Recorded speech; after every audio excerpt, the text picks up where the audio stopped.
Triple double hat trick, I know the code too. Ice trade, go for trade, yeah we cold too. Getting paper on these player haters, old news. Money on the other line, so I'm not gonna hold you. Money on the other line, so I'm not gonna hold you. Money on the other line, so I'm not gonna hold you. Money on the other line, so I'm not gonna hold you. Money on the other line, so I'm not gonna hold. But agent just said we made 100 flat. Make it back and make it stack, just like no Steven Jack. Put my rings up in the camera like I needed that. Up in the air and at the rim is where I meet them at.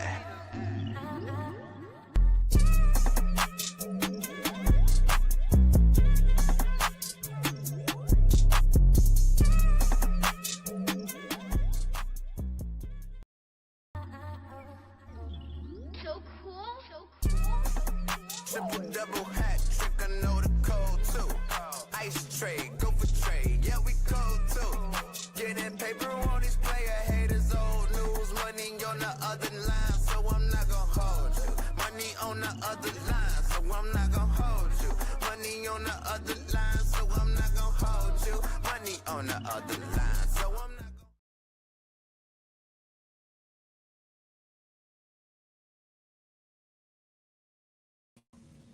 What is going on, ladies and gentlemen? Welcome back to another edition of I'm Not Gonna Hold You. Once again, it's your host, Scott Lewis. Of course, you know to follow me at Barbershop Scott on all social media platforms. Subscribe to the Patreon. All those links are in the description box, so get into them, man. It is Friday, March 20th, 2026. If I am correct, today is the first day of spring. Did not know that to this morning, but yes, first day of spring is my little brother's 23rd birthday, so yeah, we lit. Happy birthday to your little brother. I remember being 23. Me too. 400 years ago. So yeah, Dante will be joining us in just a second. Follow Bang and @JR Bang on all social media platforms as well. Got a lot to get into today. So let's just get right into it, man. It has been a big day. Well, not big day, but big week in the hip-hop world. You know things are still when you got certain podcasts recycling Drake, Kendrick Lamar topics. It's 2 fucking years ago. Let's move around, people.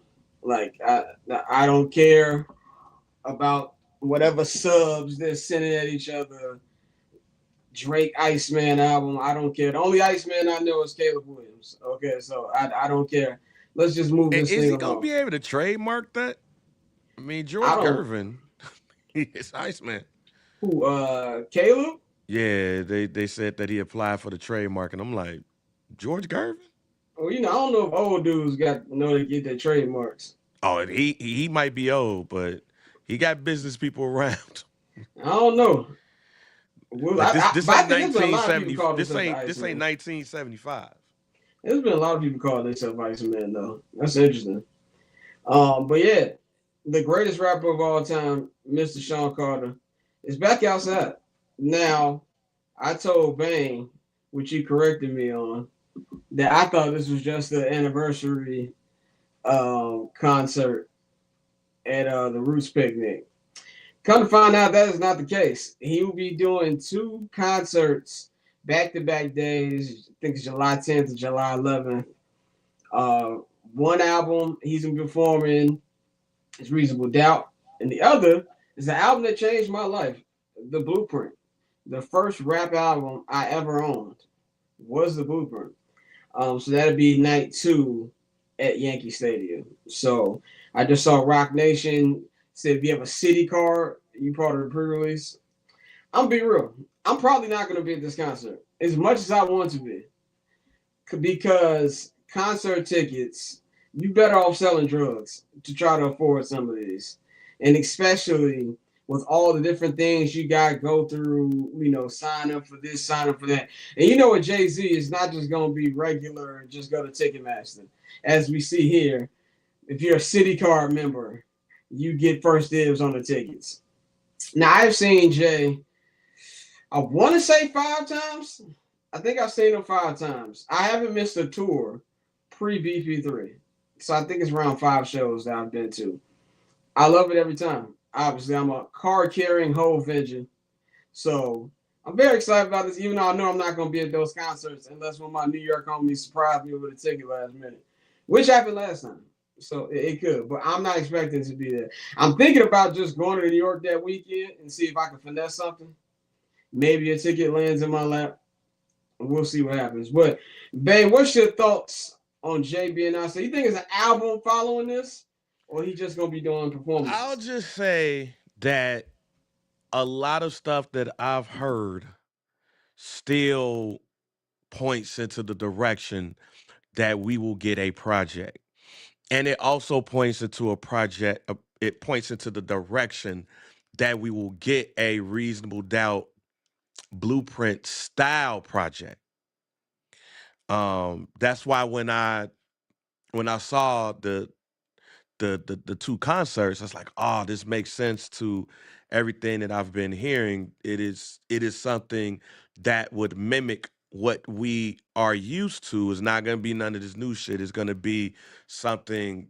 I hate using this term now because I'm even in the chat right now having a conversation about this, but it would be classic to the Jay that we're used to and not none of this new stuff. That is stuff that I've been hearing, but I don't know. I just like the fact that Jay-Z is out. You've If anybody listens to this podcast and but also listens to Summer Sessions or listen to some dude, um, I just like rappers being outside. It ain't about dropping a project. It's about being able to rap. Like you got Lionel Richie and some of these old cats, Lionel Richie and other artists who's performing the songs we know. And we're excited to hear the songs we know. If he's gonna give us that Airy Crown Theater style concert and go up in there and start rapping the songs we know, I'm with it. I don't have to hear new Jay Z stuff. I'll love to hear, Jay Z and see Orlando. See, I don't see Orlando again. I'll whoop Orlando's ass.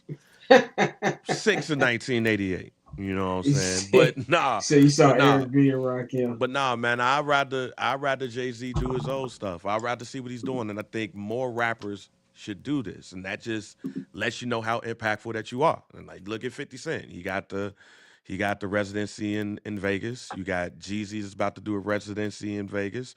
Rick Ross is about to do Port of Miami 20-year anniversary with an orchestra like Jeezy did. No, I like this. I like this era rap that we in. I don't need y'all to drop no new shit. But if you want to, I just don't have to hear it. Yeah, where I'm at with it with Hove is that if I never get a new album for the rest of my life, I'm fine with that. But I will also take a new album. What I want and what I hope this leads to is him being selfish and picking himself for the Super Bowl next year. That's what I hope. I have been wanting that for the longest time. For Jay-Z to say, fuck all of y'all, I'm going to be on this stage this year. That's what I want. Do I think that's going to happen? No. But that's what I want.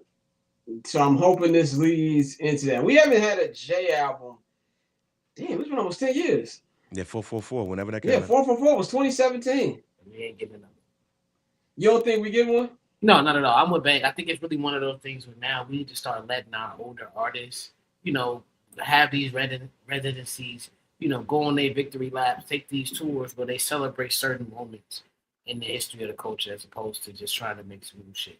I'm with you though. I think if Jay-Z does do a new album, I want him to do that Nas approach, get with one producer, give me 8 to 10 songs and call it a day. I don't need a 14, 16 song Jay-Z album anymore. Yeah. But other than that, no. I think it's time for us to really get into the era of hip hop. Because, hip hop being, just over 50 years old, it's really a baby. So, getting into that era where we let our legends live out the rest of their careers off of what they've already created. Like the idea that we need you to get back in the booth. I really don't need Hope to get back in the booth. What more can you really tell me? You richer than me. You done did it all. What we going to talk about? Fam, I've done the Tom Joyner Fantastic Voyage for the last 3 years, Jack. I didn't need to hear a new Earth, Wind, and Fire song. Fantasy come on. Ah! We did Tyrese last year, or pause. We had Tyrese last year. I didn't even need to hear a new Tyrese album or a new song. Like do Sweet Lady, we straight. Shaka Khan came on. I didn't need to hear no new Shaka Khan stuff. Give me the classics. That's where I'm at right now. You can drop some new stuff. I'll listen to it at the crib. But when I spend some money, give me the classics. Leave the new stuff to younger people, fam. Go drop an album, Kendrick. I don't need to. You still got time. Drop some albums. Yeah, I think Dante, you hit the nail on the head right there about what more can you tell me? Like I've been listening to Jay since 25 years. So how old am I now? I'm 37. My math is off. I was like 12. I think it was the first time I heard Jay-Z. So it's really not much you can tell me. Like you're the greatest rapper of all time. You're a billionaire. You get to see Beyonce naked every day. You own a team. Actually, I don't even know if you own a team. You own everything.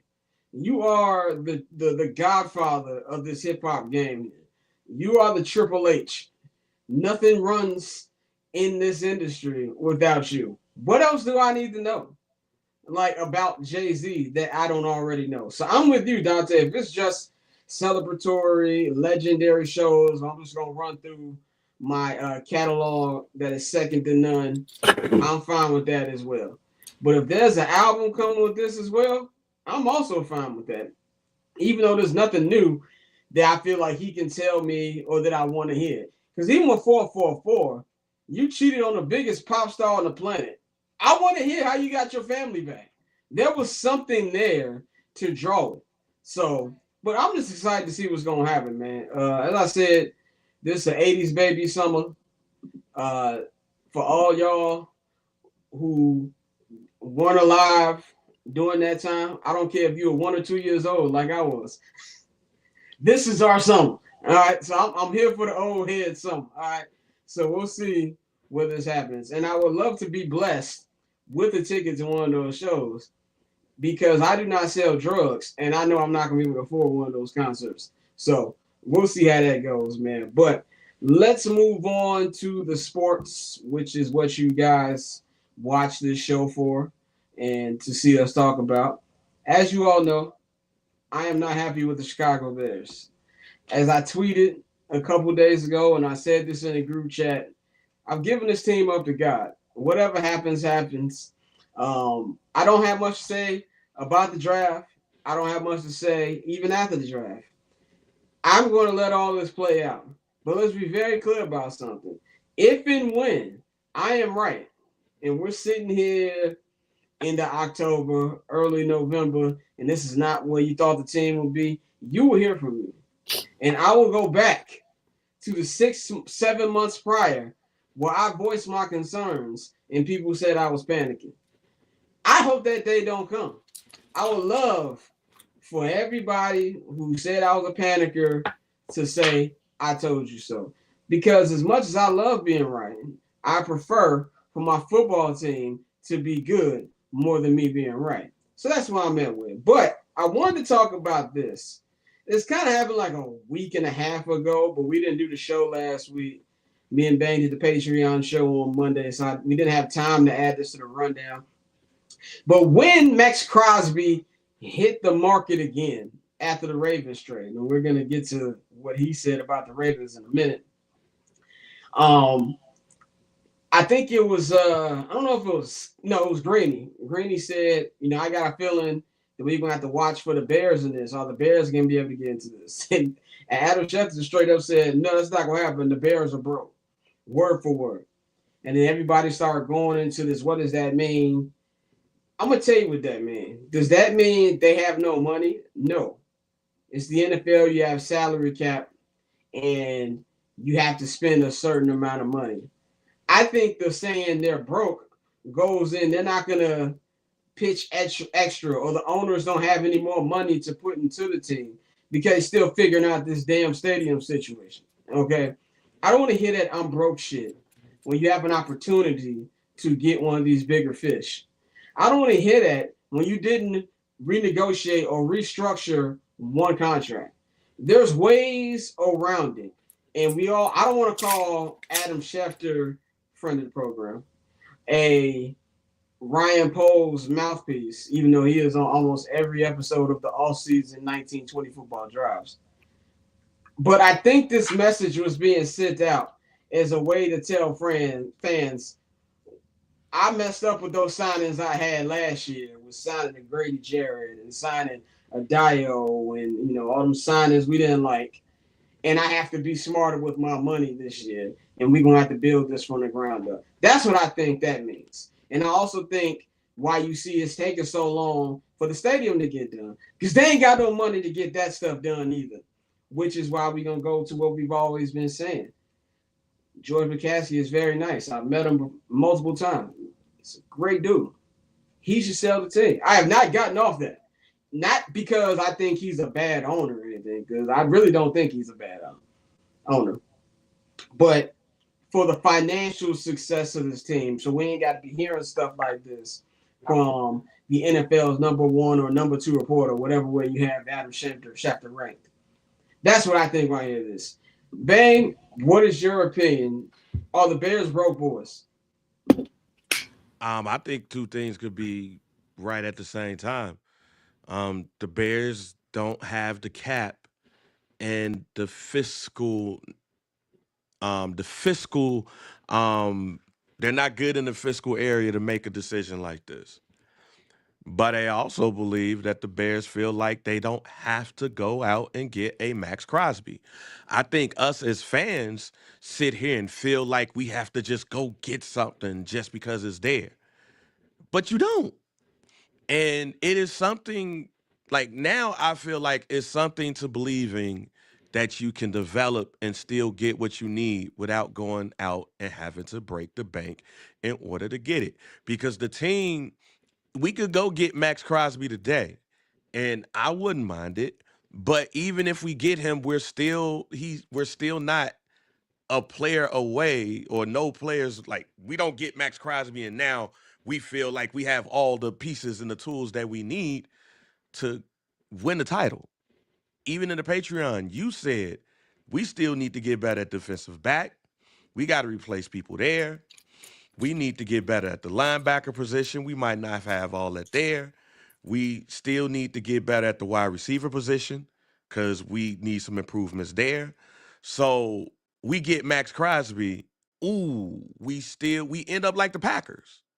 Whereas they got Micah Parsons and they still pieces away from competing for a championship, let alone competing for the division. So it's something to that. It's something, and I don't think it's a I slow have walk. pushback for that, but I'll let you I finish. mean, I'll let push you back. I mean, and push back. I mean, Dante I'm just go. push back. It's just as simple as we're still not that away. So we talking about giving away assets, and we still need some pieces. Then we get Maxx Crosby, and then as you said on Patreon, we 4-4. Then it's gonna be a group of fans that's going. They're not gonna be like at least we went out the big fish. No, they're gonna be complaining because we got a big fish, and we still 4-4. So you're not gonna win one way, you're not gonna win another way. So you do it in a way that you feel like is best. I don't think they're fiscally able to do those things, but at the same time, you trust the development of your players, the development of your team, of your players, and the Bears have done a great job of that in 1 year to say, hey, I think we got it. And again, we don't even know who's gonna drop. We don't even know who's gonna be there in the draft. And there's still other people. There's still other vets available that will probably be taken care of after the draft or during training camp, where there's going to be very helpful for your team. Dante, I want your opinion, number one, on what you thought about their off-season strategy. And then, do you think they're broke? Then I will give my rebuttal. You on mute, dog. Yeah, that's fine, As Jack. far as the off-season strategy, I didn't mind it too much. I wanted them to be more aggressive on the defensive line, but in terms of getting faster on defense, is exactly what we did. Kobe Bryant is I think, an upgrade over Jaquan, not Kevin, but I think that's a situation where they do plan on drafting the safety, and they talked about this class. I'm not going to sit here and pretend like I'm going to deep dive into the safeties outside of Cade Downs, but they've said this is a good draft class for that. The same with Deion Bush. He had a career year last year. This is another guy. You add more speed to this defense, a defense that we all knew was slow the defense, that despite the fact that they led the league in turnovers, we saw how that team was playing. It was nonstop. It was consistent. There was like, all right, we need help. And so I'm not too mad about that. I wanted to see them go get Max, but again, I think it's a situation now where because they have hit on these offensive draft picks, whether it be Ozzy or Colston or Luther, they're feeling more confident to the point where they can say, we can get some guys that are going to be on rookie deals to fill these spots and coach them up, especially when, a lot like the St. Louis Rams.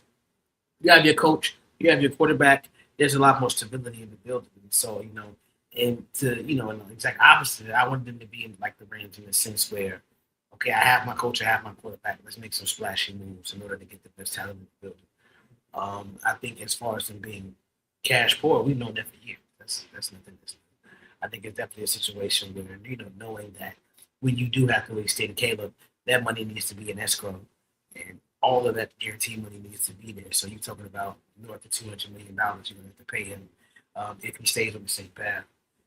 We may be looking at a situation where we are, as our homie Mikey said, looking like the Cincinnati Bengals, where our ownership just simply can't afford to do things the way other splashy owners do it. So I think it's something that very well needs to be talked about.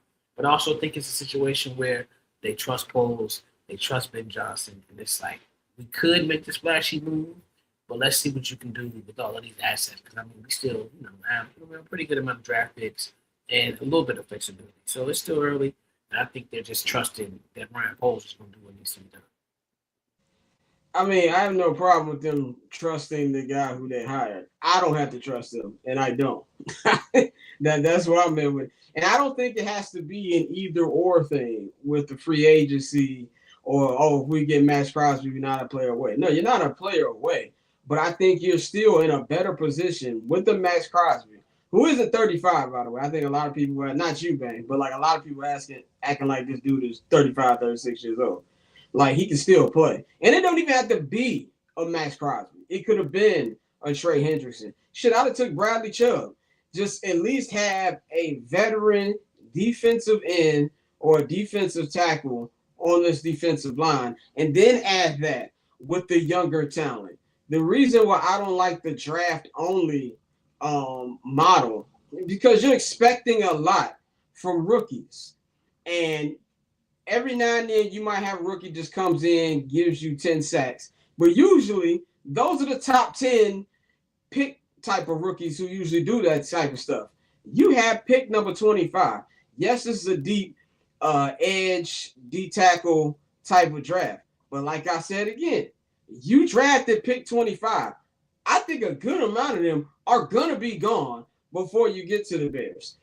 And I would trust Ryan Poles if I at least had examples on the defensive side of the ball that he's good at drafting and analyzing and finding good talent.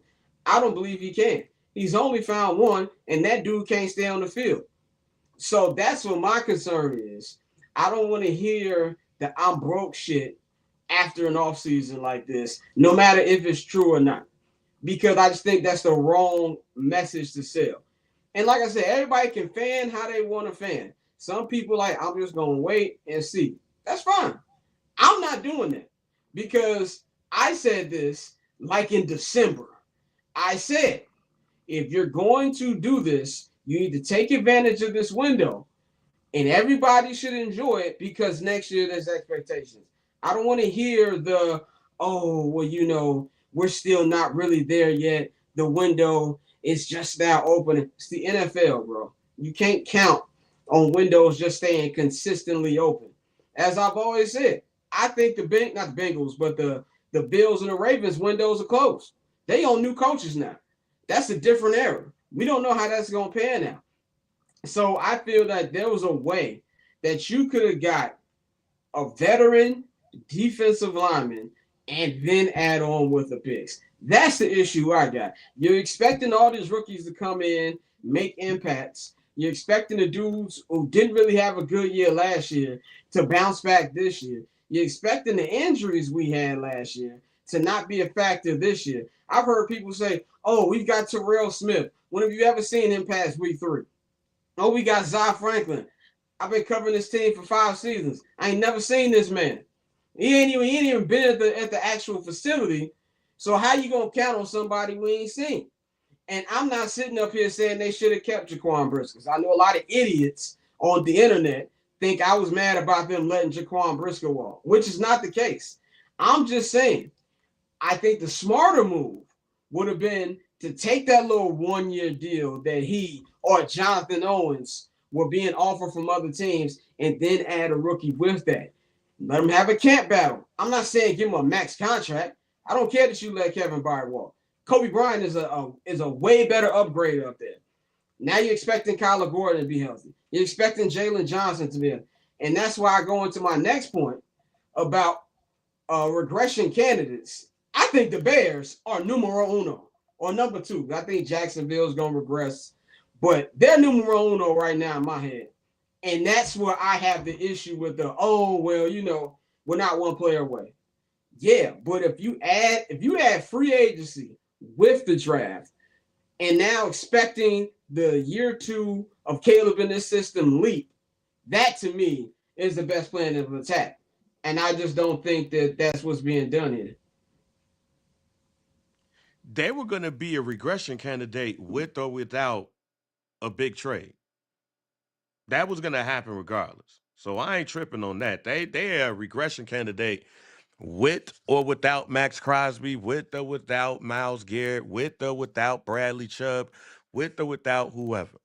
So they were always going to be that because of the fact that you also have people who believe that the Detroit Lions are not going anywhere. And they had an off year, but they still had the amount of wins. There's some people that believe that Kyler Gordon is an upgrade from J.J. McCarthy. And there's even a number of people who are wondering what's going to happen with J.J. McCarthy when you look at that quarterback room. And then you have the Green Bay Packers. That ain't going nowhere. So we were going to be a regression candidate as much as possible. I know who ain't worried about being a regression candidate is the people over there at Hallis Hall. And they're still free agent defensive linemen that are out there that even fits this defense more than some of the people that we talked about because they played in that. So I don't think it's over with. This is why I don't trip until training camp because we don't know how this roster is going to be filled out. Even when you look at the draft, TJ Parker is somebody that I've earmarked, and if this was the year beforehand, he would have been a top 10 candidate. Clemson as a whole had a bad year, and that, along with some nagging injuries, put his draft status down to a late first round pick. But he's also somebody who had a decent, I guess you could say he had a decent combine. I ain't worried about that. I'm really more worried about his pro day and stuff like that. And he's definitely a candidate. We got two safeties that might fall. And again, we don't know what's going to happen in the draft. So, while I am with you to a point, again, I also look at this situation as saying that they would have been a regression candidate with or without Maxx Crosby because the expectations for the Bears were so high. So people are going to wonder if they're going to fall. They're same thing as the Washington Commanders. And what happened with them? It was more injuries than it was anything else. That's what we have to worry about and watch out for too. Yeah, they're always primed to be a regression candidate, but I do think with the Crosby or some vets, you're more prepared for that than let's just throw rookies in there. Yeah, everybody is way more prepared when they get into the season, but when that season happens and Mark start getting injured, you can have all of those people and you still end up Yeah, but regressing what I'm saying because that's still everybody's a hurt. better No, I know. I preparation than understand right now. exactly what you're saying. What I'm saying, what I'm saying is simply, while you're right, you could get that player and that player gets hurt, and then we're going to be having the same conversation. Is basically what I'm saying. We're going to regress. So we're going to be regression candidates no matter what, because people are going to be looking for the Bears to fail no matter who they are. And God forbid we get Maxx Crosby, and next thing you know, he has a nagging knee injury, and now he's not playing for a couple of games because training camp, he still wasn't ready for training camp, and now he's going to be out for the first 2 to 3 games in the season, and then we end up 1-2, and we're going to be on this show right here. Nah. Well, see, I So, wouldn't, but this is why. This is why I'm all about process more than result. If that happened, I could still live. We took a shot. I just can't live with this one. That's just like I said. I'm not saying we gonna finish third or we gonna be 9 wins, 8 wins. I'm not doing all that in March. I'm just saying that the way it's going right now is what I figured was gonna happen, and I think I'm angry about it because I knew the Bears were gonna do some shit like this, which is why. If you remember from last year, I didn't really believe they were going to do anything until they beat the Eagles. And I kept saying, if you're going to have this type of success, you have to build on it. And if Ryan Poles had the draft history of, let's say, Howie Roseman or whoever you want to name, whatever general manager, I would feel a lot more confident. Like even last year with as great of a draft that Ryan Poles had, and it was great. He rebuilt the offense. But he was just cleaning up his own mess. Like this is his 5th year. This is not like his first year at the head of the company, head of the team or whatever. So that's just what irritates me. I would love hey to be man, wrong. what did you say? What did you say to us at the beginning of the season? I mean, at the end of the season. If you believe in this coach and you believe in his plan, then you should be okay. I believe in the coach and the plan on offense. I do Hey, not believe. I've never trusted this general manager. hey, I can see this coach. I could tell this coach is taking more of a stand on the players that his defensive coordinator wants and needs. Because if that was the case, I think Kevin Byard would have been back, and Jaquan Briscoe I'm would have not been back. tripping on Bayard because you got No, Kobe I'm just Bryant. saying that I know you're not tripping. I'm saying that if it were up to the general manager, I think the player, those 2 players, will still be with the Bears. I think what we see is the head coach basically telling the GM, these marks was terrible. I'm gonna make sure I talk to Dennis Allen and get the people he want. And that might not be that might not be the right thing. Because I look at somebody like Cameron Jordan and I wonder why he didn't go back to the Saints. I look at some of these players that they got, and the reason why they got like a Kobe Bryant, oh, I could tell why they went and got him. I could tell why they went and got him, but I also don't believe that's a Ryan Poles move. It's basically what I'm saying. I think the man who got the final decisions up in that room now is Ben Johnson. I think everything that we see right now, it looks like Ryan Poles, but it is Ben Johnson making those moves. Dante, what's your take on that? Yeah, I mean, as far as the Bears being in regression candidates, I think based on how they won the games last year, they were always going to be regression candidates. Like anytime you have a team that has that many, I was going to say one-run victories on that baseball mode, one-score victories, and close calls and things like that. You're always going to be a candidate for regression. So I get your point, Scott, when you say you wanted to see them make those moves to bolster your chances and give yourself an opportunity to really come back this season and say, yes, we building off of last year. So I think with that being said, it's always something we could do. I think it's always going to be a complaint until we get the complete roster that we've been waiting for. But like Bane said, I see why you made the moves you made, but I also see why you didn't take that full swing. So it's a situation with me where the regression potential was always going to be there. So I think they're more so doing what we don't want to see and being cautious and saying we have Caleb, we trust their process and we trust the people they want to have. Because I mean, Dale could very well have a bounce back season. Austin Booker could continue to grow. We could very well see all those things. But it's much like, to your point, Scott, we spent 4 or 5 seasons now with Ryan Poles talking about what ifs. And just because certain things are starting to come to fruition doesn't mean you continue to lean on the what if. If anything, you lean in and pay people before you got to pay Caleb. But that's clearly not the case here. So I think it's more so maybe pumping the brakes on us and letting us realize, hey, we still are despite the fact we're in, third largest media market. This is a mom and pop shop. Yeah, I get that. I just don't like it. And let me be clear. This is not me defending Ryan Poles. I'm not. This is me more or less saying that he ain't the number one football guy in that organization no more. I think Ben Johnson is the number one football guy in this organization. I believe that he is putting more of an emphasis on what Dennis Allen needs as the defensive coordinator. Because if we look at the way that Dennis Allen plays defense, Kevin Byard, as much as a great season that Kevin Byard had, that's not his defense. That's not Jaquan Brisker's defense. That's why when Dennis Allen got here, he was talking about people like Kyler Gordon.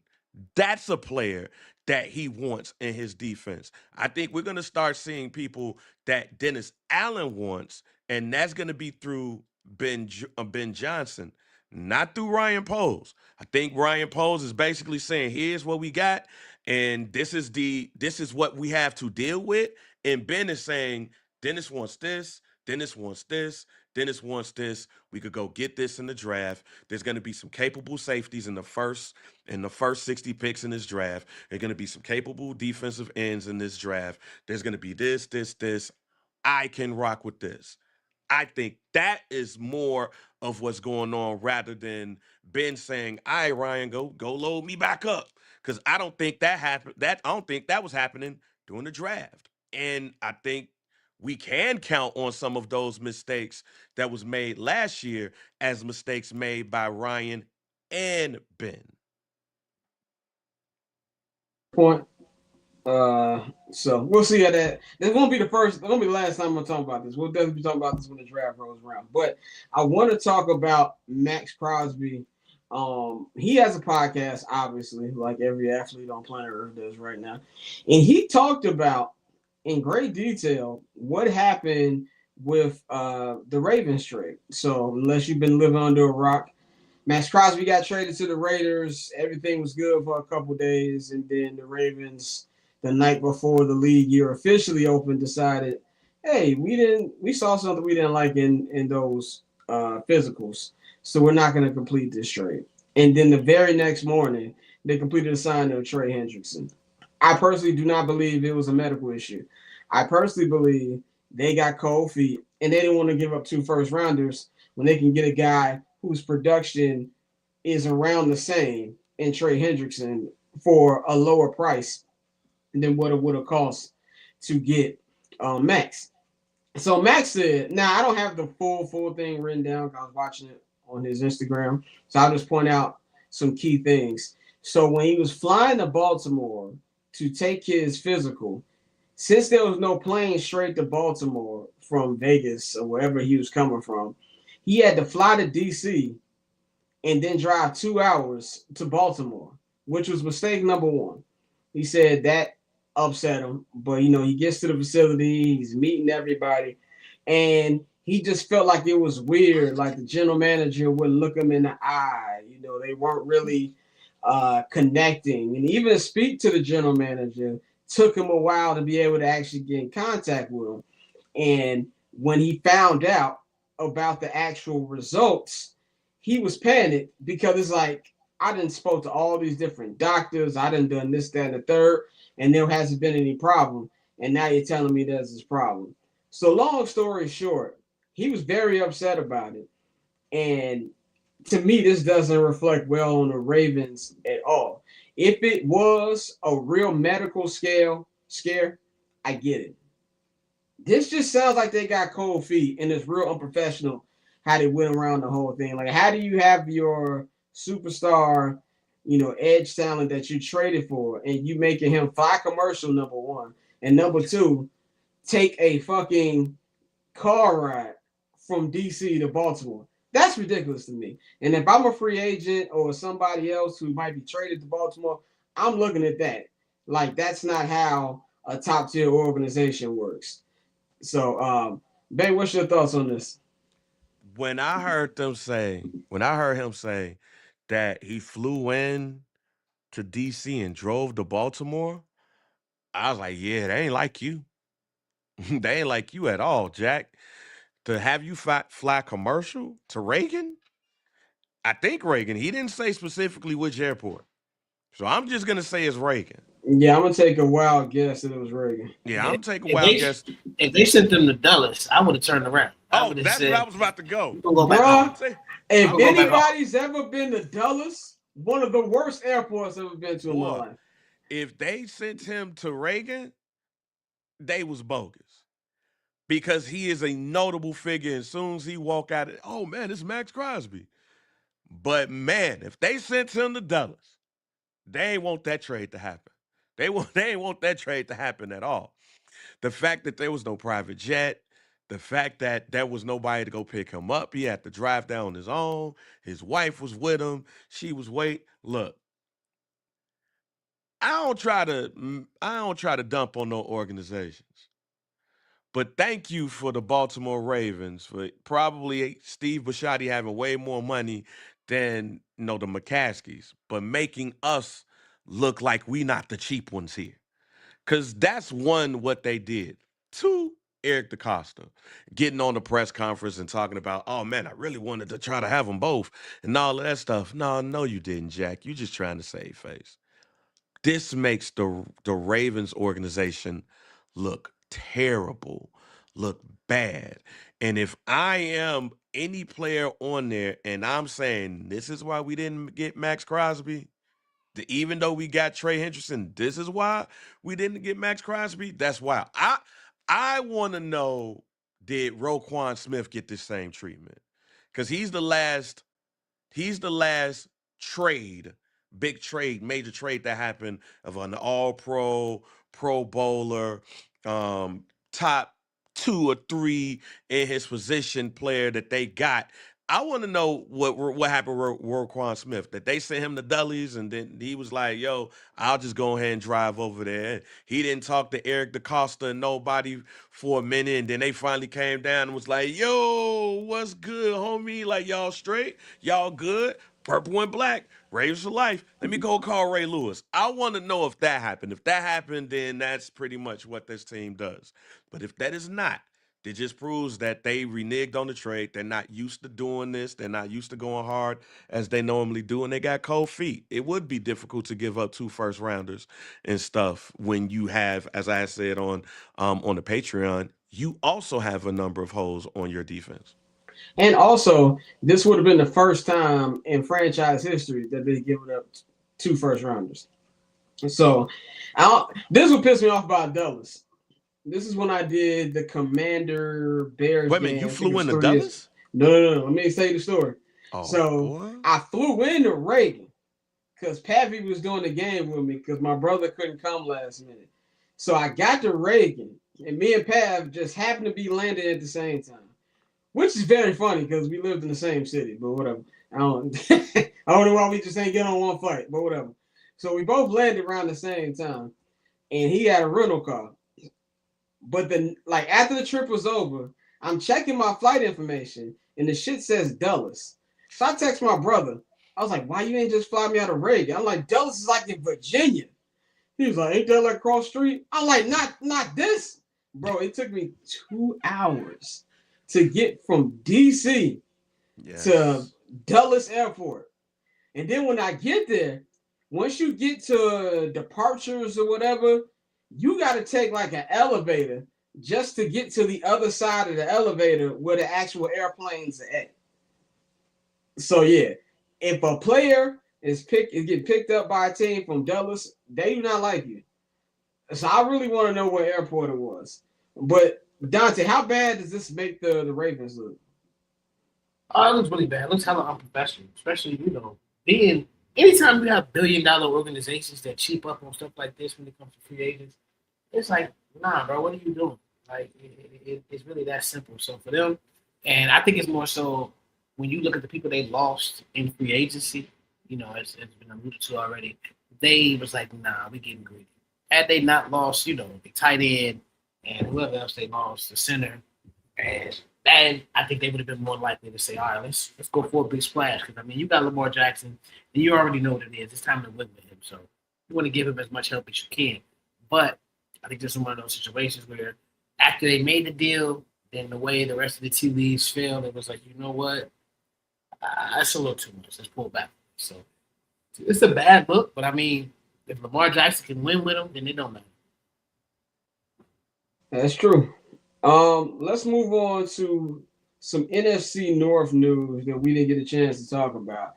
The Minnesota Vikings have a new quarterback, and that quarterback is man himself, Mr. Kyler Murray.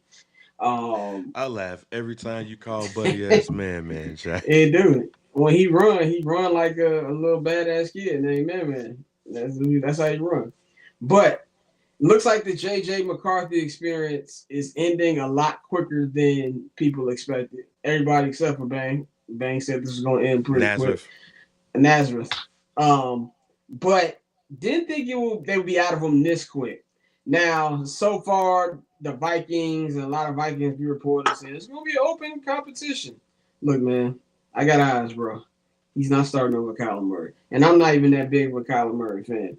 And I remember somebody tweeted me, and I do this sometimes. Somebody tweeted me, man, we better hope Minnesota doesn't get Kyler Murray. And I tweeted something like, man, who the fuck cares if we get Kyler Murray? Then I started thinking about it. And I was like, this team won 9 games with J.J. McCarthy and Carson Wentz. And you got the QB whisperer and Kevin O'Connell. They got a pretty good defense. They got the greatest receiver in the game. They've got pretty good complementary receivers. They got a good running game. And then a light bulb went off. This isn't good. In words of Stephen A. Smith, ladies and gentlemen, we have a problem. This is not good. This is not good. I think this is an excellent move for the Vikings. I'm not saying that Kyler is some great quarterback, but I think even I could throw to Justin Jefferson. You know, and I think what you saw with Kevin O'Connell, the fact he was even able to get something out of J.J. McCarthy, the way he made Sam Darnold become a Super Bowl champion and to get the contract that he got. Who was the dude before him the year before? He looked like Charlie Villanueva. He was there. Stidman? No, not Stidman. Josh Dobbs, fam. Josh Dobbs. He had Dobbs looking good for like half the season. So what do you think he can do with Kyler Murray? I think the only question mark here is Kyler Murray going to put in the work because this, he has a stigma of being lazy or whatever. But that might just be the Arizona Cardinals are a shit franchise. That's probably what it is. I'm concerned. Yeah, as long as the new Call of Duty don't drop, I think we're in trouble, gentlemen. Yeah. I think this is a situation. Kyler Murray can hoop. Let's not get this twisted. Like I understand he's been hurt and things like that, underachieved, but when you put him around the right people, bro, I think this could be a problem. I mean, I still got my money on Caleb, but once again, this division is proven to be one of the tougher divisions in the league. You're gonna have to, bring it every Sunday, and this is why we've been asking for moves to be made. Because I think Scott tweeted the nail on the head. Kevin McConnell knows what to do with quarterbacks, and this team won 9 games last year with J.J. McCarthy and the center. So I mean, I don't think this is good at all. I think this is great for the Vikings, but for the Bears, it's just more competition. And I think the fact that we're division champions overshadows the fact that this team went 2-4 in the division. Like they did not play well. They split. And the second game they won came down to a special teams mismatch for us to even get in position to win the game off a field goal. You split with J.J. McCarthy, okay? You got swept by the Detroit Lions in their worst year since becoming really good. We took care of them bums in Green Bay, whatever. But now look at it where every team in the division has a decent quarterback. Now, that doesn't mean that I feel they're going to finish ahead of us and things like that. But there's no way that you can just laugh this move off like I so ignorantly did before the move actually happened and I actually sat and thought about it. I was like, this is not good here. So, and I know, Orlando put in the chat that Kyle had weapons in Arizona and he was still mid. I'm gonna raise you something different here. He had, I wouldn't say weapons. He had decent options. He has Justin Jefferson, okay? He has TJ Hawkinson, okay? He's going to have a solid run game. and he's going to have a coach who does. If somebody told me I couldn't have Ben Johnson as my head coach and I couldn't have Sean McVay, who's the guy I would want? It's Kevin O'Connell. And there's no disrespect to Kendall Roy over there in San Francisco, but he abandons the run way too much for my liking. It would be Kevin O'Connell. And I believe for a team, as many issues they had last year, still won 9 games. Kyler can't get you another win or two? I think he can. And I think he's going to be motivated to be in a situation where he can actually win and a coach that actually believes him, because Kevin O'Connell went out his way to get this deal done. That's why it's slightly a concern for me. Bang, what you think? Boy, I agree with you. Man in Arizona. Man with Justin Jefferson. Lord Jesus. His scrambling ability mixed with the players and not just him. Like they're except for running back, their skill positions are on point. See, Kyler had James Conner playing running back. No diss to him, but and Marvin Harrison ain't really shown the skills that his dad got. He just be moping, it feels like. Maybe he need to get out of that, but he just feels like a mope to me. So when you say all of that, and then you look at who this Minnesota Vikings team has, and not only that, the coaching. Like pairing him with Kevin O'Connell, I saw Dan Orlovsky, and I'm not disrespecting Dan Orlovsky's knowledge, but I've heard him say repeatedly that Kyler Kyler Murray will have to adjust to what Kevin O'Connell do. The best head coaches adjust to what their players bring. And you have that skill set with that mind, oh, you damn right I'm nervous. I am nervous about the Minnesota Vikings. And when you add, what Brian Flores has going on that defensive side of the ball, and they are getting younger there too. Like they're replacing people like Harrison Smith and others. So, but I trust that defensive mind over there. Man, I am a little bit nervous about the Minnesota Vikings. Yeah. I kind of feel like that video that dude. He said, "Yeah, I'm a little concerned, but I packed that thing too." I packed that thing too. No, you know what I'm saying. But none of these division games are gonna be easy, and I think Kyler Murray, if healthy, and if he buys into what Kevin O'Connell is selling, and only idiot wouldn't buy into, I think he's gonna be great, man. I feel, we all have that one division op player who you're a massive fan of. That's Justin Jefferson for me. Yep. He's going to eat. I mean, he was eating already. But my man Jets looked like he was losing life last year. Like he was depressed walking off that field multiple times. I think this is going to help him, man. We got 3 topics. We're going to kind of speed through a little bit within the next 10 minutes. Dante, man, let us know what's going on with this White Sox Stadium news, man. Chairman-to-be, chairman-elect, Justin Ishbia. He bought that 78, or is about to buy that 78 land over there. What's going on with that? No, he's not buying the 78. He's buying the Amtrak lot across the street from the 78. Okay. So, basically it's a situation where, as we all know, that window opens for him to take over the team in 2029. The groundwork is being laid, and this is another aspect of that. He has a venture capital firm in Chicago. He's been based in Chicago. He's spending a lot more time in the city. And like a lot like that article that came out, I want to say about 4 or 5 months ago, when he started to, plant seeds about his plans for the White Sox. One thing he has mentioned multiple times is the brand new stadium. Now with the 78 and the Chicago Fire taking over that space, a lot of people are expecting the Sox to either stay put or they have to find a new location. This is actually, in my opinion, better because, one, Amtrak has already agreed and announced that they're moving their rail yard to essentially right where the parking lots are next to the White Sox Stadium on 35th on the low end. And so you're going to have space there for them to put a ballpark where, like we all asked for in the original, right field would be facing right field. The outside of right field, rather, would be the Chicago River, and you have a skyline view in the stadium. Still years away, still a lot of infrastructure ideas, but I love it because now you have the opportunity to create a stadium district in downtown Chicago and South Loop, where you have Chicago Fire on one side of the river, the White Sox on another side of the river, public transportation to get to the games, and just adding to what they're already trying to build there. Because one thing we already know, we all love the South Side, but I mean the neighborhood around Comiskey right now, as currently sits, I don't love it that much. There's no opportunity. Yeah, there's no opportunity for them to do what modern ball clubs are doing and having a stadium district where you have places for your fans to go after the game.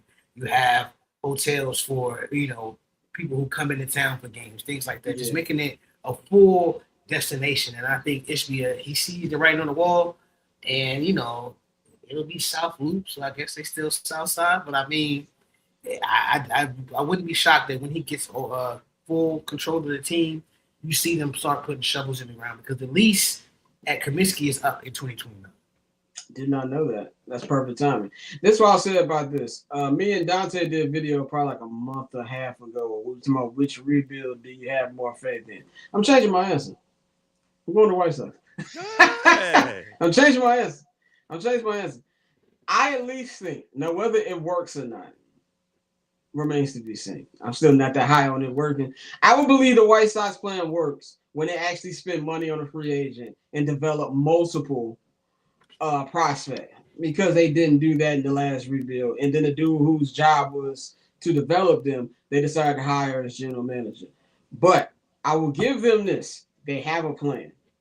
Yeah. And Bulls just throwing shit at the wall. And one thing I will say, we knock his brother a lot, but look at what Matt Ishbia done with the Suns in terms of he's taking big swings at free agents. They have some of the most fan-friendly pricing in the NBA. Yeah, I heard about that. He ripped up the TV deal and got a local TV deal and passed out antennas to the fans so they could watch every Phoenix Suns game for free. So you're talking about a family that they love sports. And I mean, Ishbia, he just built a compound worth $80 million. That's bigger than any contract we've ever given out. So I'm not really concerned with him spending money once he finally gets his hand on the team. It's just a matter of, one, how bad the lockout is going to be, and two, like, when does Jerry just give him the team? Like, I would love Jerry to just, hey man, you know what?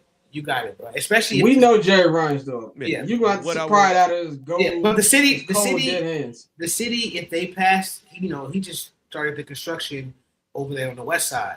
He's trying to get that Black Hawk Bulls project. Yeah, he's trying to get a $54 million infrastructure tax break over the next 16 years. If he gets that break, and then you get the HBA money coming in, maybe we can get him, say, hey man, just focus on the Bulls. You got $1 billion project over there. Let us take this off your hands. I would love that as a White Sox fan, but I mean, only time will tell. Now the only other thing that I'll add to that is, Matt Abisha, he called hell with the Phoenix Suns last year. He called hell. Stephen A. Smith called him the worst owner in sports. He switched his thinking, and now they've been competitive.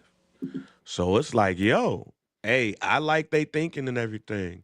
And hey, man, I could probably collect Social Security now, so I ain't even gonna be mad at that one. But yeah, I like what I like. For our audio, fans, the chat says Bang will be collecting Social Security when this is completed. Matter of fact, I'm gonna say I got more faith in this happening before the Bears saving. Hey, that's actually where we going. Go. That's actually why we're gonna go. Like, I'm looking at this from not just a money perspective, but seeing what the brothers did with the Suns last year and catching hell for what they did, and then switching their thinking, firing their coach, getting a new coach up in there, removing Kevin Durant from the situation. They actually been a competitive team. When I look at that, the money that they have, man, if I am a Bears fan, I'm jealous. Because it's like, them brothers ain't broke. They went and they're buying their own piece. They're buying into the places they want to. And it's going to look good not only for the White Sox, but for the city. Because you're going to look across, you're going to see the fire right there. You're going to see you right there. And like Dante said, the South Loop, what they wanted the South Loop to be, they didn't expect it to be this have this potential. They wanted the South Loop to be like the West Loop.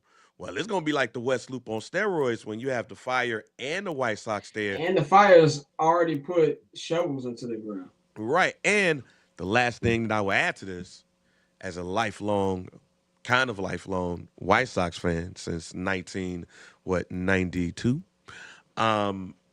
If you have an ownership like him and you have a prime spot for a stadium like it will be there, and when you look around the stadium and what you see, I would not be surprised Dante, do we know? if the tide turns and the White Sox become just as popular, if not more, by the time I am collecting Social Security.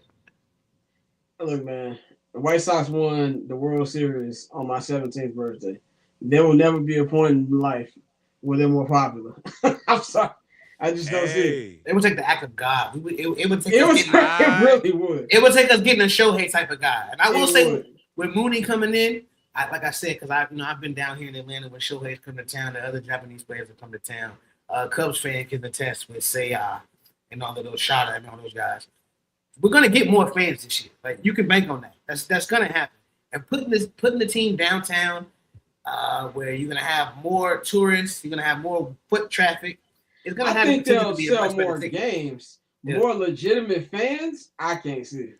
I would not be surprised, because if you look at what the Cubs are doing and having a ownership with money but being cheap, and you look at how the White Sox are trying to structure themselves and the area they're trying to go after, I ain't saying it's going to be in Chicago, but I am telling you, I would not be surprised if by the time we're old, the time is turned.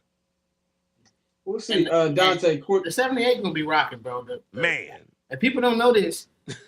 Scott, you probably heard the rumors or whatever, but the Chicago Fire are looking at Lewandowski and Neymar. So, like, they're going to put asses in the seats when they get to the stadium. Everybody's let's be very clear. They get one of them, I'm finna be there every week. Yeah, bro. You can't look at what David Beckham did in Miami with Messi and not try to get one of these superstars to come to your city, bro, because you're going to sell tickets. The Miami FC just built a new stadium, and their stadium is fire. Like, you're going to get money. Like, the MLS is on the come up, bro. So I really think the MLS is about 5 years away from being respected. Obviously, it's not going to be respected as any of the 5 big UEFA leagues. Yeah. But it's going to be up there. And the way people been talking about Neymar's name this week, he might be like, all right, I need to get on TV. Y'all talking crazy. Yeah, y'all forgot who I am. Like, Neymar cold. He take his sister's birthday off every year. But, I mean, he's a good guy. Neymar's my kind of guy. Oh, man. Dante, quick question. Over or under 80 wins for the White Sox this year? I'm going to go under, but I'm at that 72-75 range. I think they're going to be a really fun team. If the pitching shows up, I think we could flirt with 80 wins this year. I really do believe that. All right. 2 quick more things. Who said – I forgot who said. But anyway, the World Baseball Classic final was this past week. Venezuela won. Shout out to them. The whole tournament in general was cracking. I just love the energy. It's like a playoffs before the season starts. And I think it was it Aaron Judge who said this is bigger than the World Series? Yeah. And then Derek Jeter said only people who have never won the World Series say this bigger than the World Series. Dante, what's your opinion on the dialogue about the World Baseball Classic? And do you think it is bigger or on the same level of the World Series? Jeter was tripping. Like, a lot of the old heads, it's like, just go sit down somewhere, bro. Like, we get it. You're the captain. You have 5 World Series. We understand. We respect you. Your status in this game is cemented, bro. Let the kids have fun. Like, it's really that simple. Like, Kike Hernandez and played in damn near 5 World Series and told you how great it was. Like, it's something about representing your country. Like, even us as Americans, everything we go through as Black people, bro. You see it firsthand when it's the Olympics, it's the Winter Olympics, World Baseball. Like, I got a few pieces of the Team USA merch just because that's what we do. It's like, it's fun rooting for your country. These games are exciting.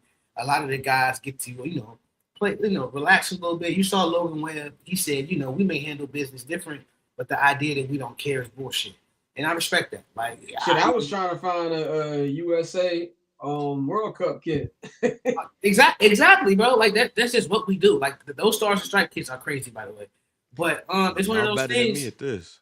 Like I mean, like I said, I just do. I know. Don't get me wrong. Like my older brother's a Marine. I got military family, so it's like it's one of those things where I do get a bit patriotic at times. Like me and Scott joke about it. I get The patriotic on flyovers? 210. Them flyovers, It's a boy. sport. Oh, and fly out. Bro, let me get started on that. Waste of my Doing tax dollars. sports, and when Europeans try to talk to me about what's going on here, okay, I couldn't care less who the King of England is. When I was in London and they started calling me a Yankee, I said, "Now hold on now. Let's me and Pappy told this one girl, we was like, y'all care about who our president is. We don't care who the king is. Okay, look, what phone you use? iPhone, America. What music you listen to? Hip hop, America. Look how you dressing, right. America. So I get real red, white, and blue during them times. Yeah. I couldn't tell you the prime minister since Tony Blair. Bro, at the Rams-Bears playoff game, and they had that jet fly over the field, I felt super patriotic. Outside of that, no. Hey, man, look, all Derek Jeter told me is, hey, man, baseball ain't America's pastime as y'all think it is. We don't care about this ish. That's when he said that. That's all I thought about it. That's all I thought about. Oh, we don't care about this little game right here going up against y'all the way that everybody else care about it. Look, Cal Raleigh showed me that when he didn't even shake his homie's hand. Like, I think he didn't shake his hand. Which I absolutely love. I mean, yeah, but I don't think he shook it. I don't think he didn't shook it because of competition. I think he had a game he don't really necessarily care about. Fam, I thought it was competition. No, I don't think that was because of I personally don't think it was competition. It's like, man, I'm here, man. I'll shake your hand. I need to be relaxing. Spring training, fam. Like, that's all that was to me, because as somebody who has fallen out of love with baseball, I even said to y'all in the chat, like, yo, this what they be doing with this? If the presentation of Major League Baseball was 1/4 of what I saw with the WBC, the ratings would be up. People will be going to the games.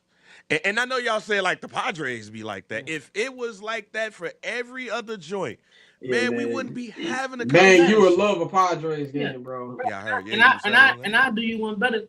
The energy you saw in that stadium is further proof that the ownership groups that have owned the Miami Marlins are sabotaging it. Yes. Man, it's no way in hell you can't put a fire atmosphere in motherfucking South Miami, bro. Like you're bullshit. Like it's a joke. Now I will say this: outside of the U, they don't really get up for sports like that. Like even when they had LeBron, remember they had that joke where fans don't show until halftime. Yes, you're right. We just talking about tapping into the culture, like. But you tap into the culture. True. That's very true. Oh, basketball. All right, man. We'll get there at halftime. We got to wear white. I bet. Yeah. Football.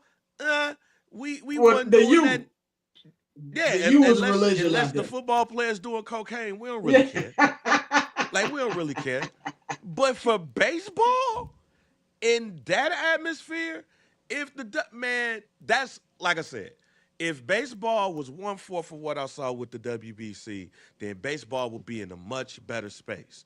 But when Derek Jeter said what he said with the look that he said, that was Yankee arrogance. I don't care about He was disgusted. He was disgusted. I don't care about none of this. Hey, I only care about winning rings. I don't care about doing that happy, joy, get lit, celebrate with the homies, all that stuff. We'll do it after the win. No, Jack.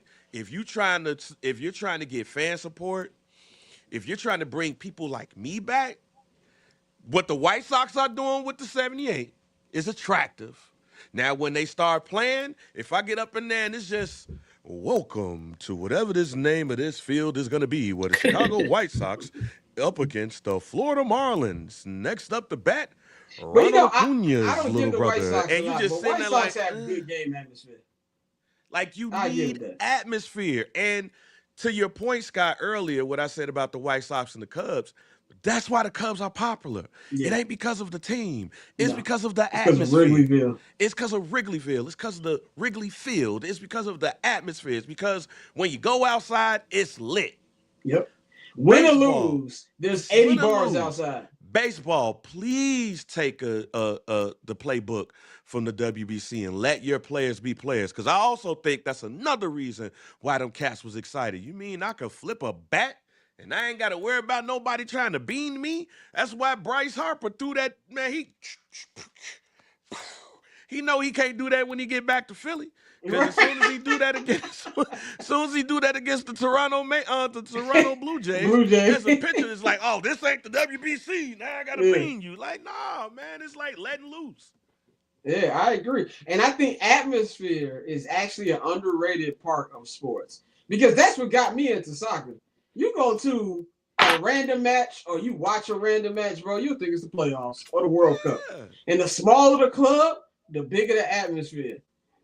Like, that's why I think what made the WBC so entertaining.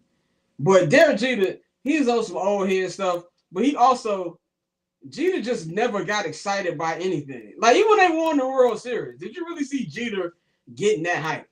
No. Not that much. So, but that's what I'm about.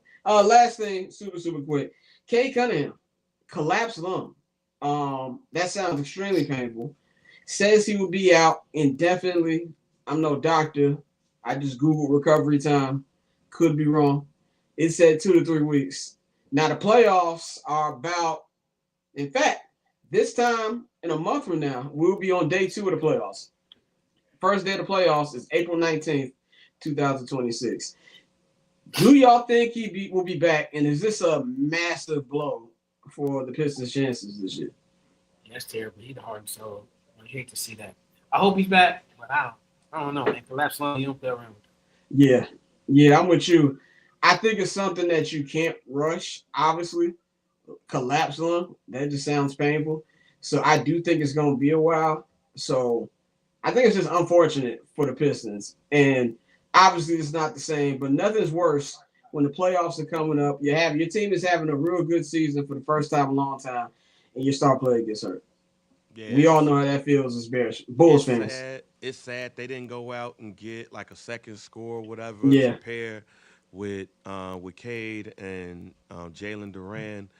So it's definitely going to be tough. I do still believe that, well, before we got this word, I know a lot of people had moved off of him, but I still believed that this team was a championship contender, or at least a Eastern Conference title contender.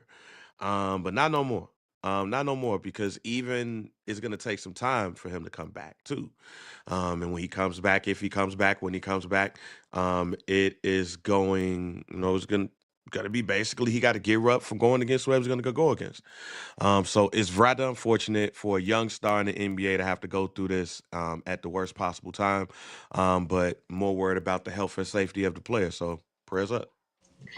Now y'all know I'm a casual NBA watcher now, but I will say this: divorce Luka is the best Luka.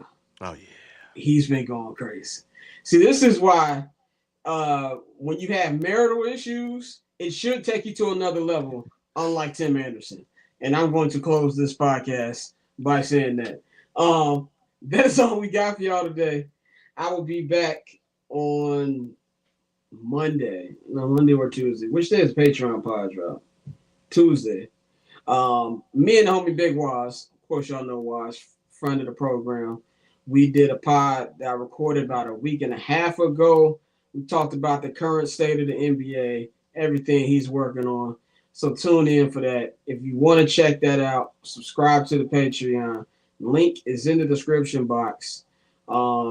Dante, we got any high and outside coming up? I know the opening day is next week. I forgot opening day was on Netflix this year.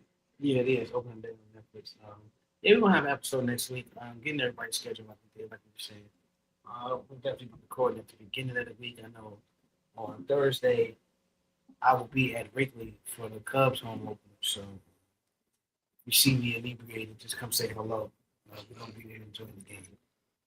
Are you gonna have like a MLB hat Like how Rob Lowe be having. Oh no, NFL game. Yeah, no, I'm definitely not gonna be in Cubs gear. We know that, but you'll definitely see me out there. I definitely said I text somebody yesterday. I was like, man, I want to go to a baseball game this year, but I don't want to break my White Sox Bulls. Actually, now it's not a White Sox Bulls boycott. It's a Reinsdorf boycott. I don't want to break my Reinsdorf boycott. So you might check me at Wrigley this year with the Dodger hat on. Jerry, you're a good man. It's okay.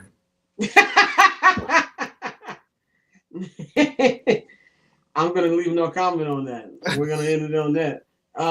Bang, is some dude back this week? Yes. I talked to Mike. Some dude is back on Wednesday.